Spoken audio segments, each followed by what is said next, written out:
مولانا مقبول احمد دہلوی، مفسر و مترجم قرآن مولانا مقبول احمد دہلوی سن 1287 ہجری بمطابق سن 1870 عیسوی میں سرزمین دہلی پر پیدا ہوئے۔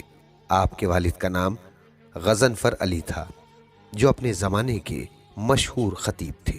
مقبول احمد صاحب ایام رضاعت میں آغوش مادر اور 7 برس کی عمر میں سایہ پدری سے محروم ہو گئے۔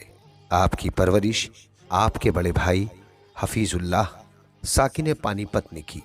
7ویں کلاس تک پانی پت میں تعلیم حاصل کر کے دہلی کا رخ کیا اور اینگلو عربک ہائی اسکول میں داخلہ لے لیا۔ تعلیم کے ساتھ عام مطالعہ بھی کرتے رہے۔ سن 1858 عیسوی میں 8ویں کلاس پاس کی۔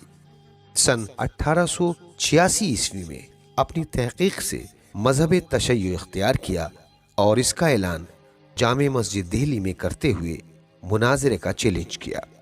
سن 1887 عیسوی میں انٹرنس کیا اور سن 1889 عیسوی میں مشن کالج سے FA کا امتحان دیا۔ امتحانات میں موصوف نے پورے صوبہ پنجاب میں امتیاز حاصل کیا اور علوم دینیہ میں مولانا آفتاب حسین کی شاگردی اختیار کی۔ FA کے بعد شادی ہو گئی اور گھریلو ذمہ داریوں کی وجہ سے آپ تعلیم کے بجائے تصنیف و تالیف اور تقریر میں مصروف ہو گئے۔ اسی زمانے میں آپ کو علوم عربیہ، طب اور وظائف سے بھی دلچسپی بڑھ گئی اور تقریر میں بھی شہرت کا آغاز ہوا، لیکن موصوف نے عملی سرگرمیوں کو ترک نہ کیا۔ مدرسہ اثنا عشریہ دہلی کچھ عرصے سے سرگرم عمل تھا۔ سن 1894 عیسوی میں راجہ سید باقر علی خان والی ریاست پنڈراول و میر آف کوٹا دہلی آئے۔ مدرسے کے منتظمین کا وفد راجہ صاحب سے ملنے گیا۔ راجہ صاحب وفد کے ارکان میں مولانا مقبول احمد سے بہت متاثر ہوئے اور اپنا پرائیویٹ سیکریٹری تجویز کر لیا۔ سن 1902 عیسوی میں راجہ صاحب کا انتقال ہوا تو مولانا دہلی واپس آئے۔ یہاں آ کر ایک اسپتال بنوانے کا ارادہ تھا، لیکن مالی تعاون نہ ہونے کی وجہ سے اپنی خواہش کو عملی جامہ نہ پہنا سکے۔ آپ کی خطابت میں دہلی کی زبان، طبعی مزاح، علمی وزن، شیریں بیانی اور مناظرانہ اسلوب تھا۔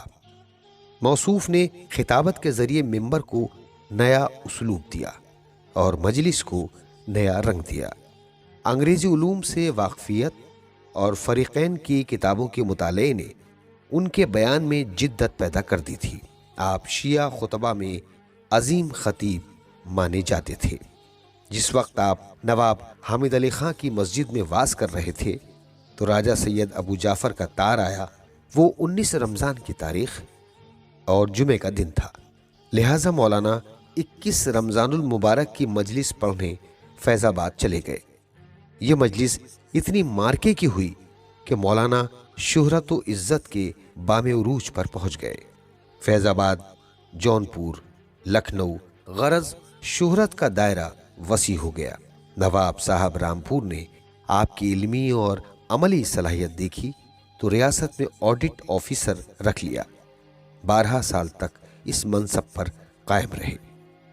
اس دوران آپ مجلس سے بھی پڑھتے تھے اور نواب صاحب کی خواہش پر تفسیر و ترجمہ قرآن مجید بھی لکھتے تھے، جس میں مولانا اعجاز حسن بدایونی کی مدد شامل حال رہی۔ مولانا مقبول احمد نے اپنی تفسیر میں عام طور سے تفسیر صافی کو ترجیح دی ہے اور بعض مقامات پر دوسری معتبر تفسیروں سے بھی استفادہ کیا ہے۔ آپ نے قرآن کا بطور کامل ترجمہ کیا، حواشی میں تفسیری نکات تحریر کیے اور اس سلسلے میں روایات سے بھرپور استفادہ کیا ہے۔ زیادہ تر شیعہ و سنی اختلافی مسائل کو بیان کیا اور انہی مطالب پر مشتمل ایک علیحدہ ضمیمہ بھی لکھا۔ چونکہ ضمائم کا حجم زیادہ تھا، اس لیے وہ ایک مستقل جلد میں طبع ہوئے۔ ترجمہ قرآن کا وہ نسخہ جو مقبول پریس کی طرف سے تیسری بار چھپا ہے، اس ترجمے کے ابتدائی صفحات پر چند علماء کی تقریضات مرقوم ہیں، جن میں مولانا سید احمد علی، سید کلب حسین، سید محمد دہلوی، سید نجم الحسن امروہوی، سید سبط نبی نوگامی، سید محمد باقر، سید محمد ہادی، سید آقا حسن، سید ناصر حسین وغیرہ کے اسماء سر فہرست ہیں۔ یہ ترجمہ 966 صفحات پر مشتمل ہے۔ آپ نے ترجمہ اور تفسیر لکھنے میں اصول کافی، تفسیر قمی، تفسیر عیاشی، احتجاج تبرسی، تفسیر مجموع البیان اور تفسیر صافی وغیرہ سے استفادہ کیا۔ ان کا ترجمہ با محاورہ ہے، اگرچہ بعض جگہوں پر اس بات کی بھی کوشش کی ہے آیات کے تحت اللفظی ترجمے سے استفادہ کریں۔ سن 1920 عیسوی میں تقریباً 100 اور سن 1921 عیسوی میں دوبارہ اسی تعداد میں آغا خانی حضرات کو مذہب حقہ کی طرف لائے، اسی لیے ممبئی کے حضرات آپ کے قدردان ہو گئے۔ اسی زمانے میں موصوف حج و زیارات سے مشرف ہوئے۔ مولانا مقبول احمد انتہائی ملنسار، ہمدرد اور سخی انسان تھے۔ انہوں نے قومی ترقی کے لیے تجارت، مدارس، وظیفہ سادات و مومنین جیسے اداروں کی بڑی خدمت انجام دی۔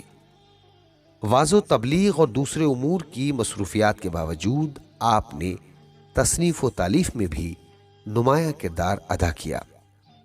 ترجمہ و تفسیر قرآن مجید جو 3 صورتوں میں چھپا، حمائل متن و ترجمہ حواشی، قرآن مجید ترجمہ و حواشی، قرآن مجید ترجمہ، حواشی و ضمیمہ، مفتی مکہ سید احمد وولان کی کتاب اسن المطالب فی ایمان ابی طالب کا ترجمہ، مقبول دینیات 5 حصے، ذائچہ تقدیر، فالنامہ دانیال، تہذیب الاسلام، وظائف مقبول 14 صورتوں اور کچھ دعاؤں کا مجموعہ، اور مفتاح القرآن جن میں سے مقبول صاحب کا قرآنی ترجمہ اب تک مقبول ہے اور بکثرت شائع ہوتا رہتا ہے۔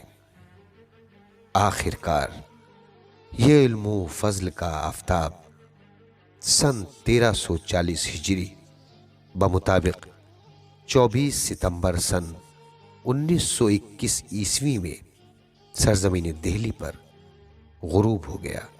نماز جنازہ کے بعد مجمع کی ہزار آہ و بکا کے ہمراہ پنجہ شریف دہلی میں سپرد خاک کر دیا گیا۔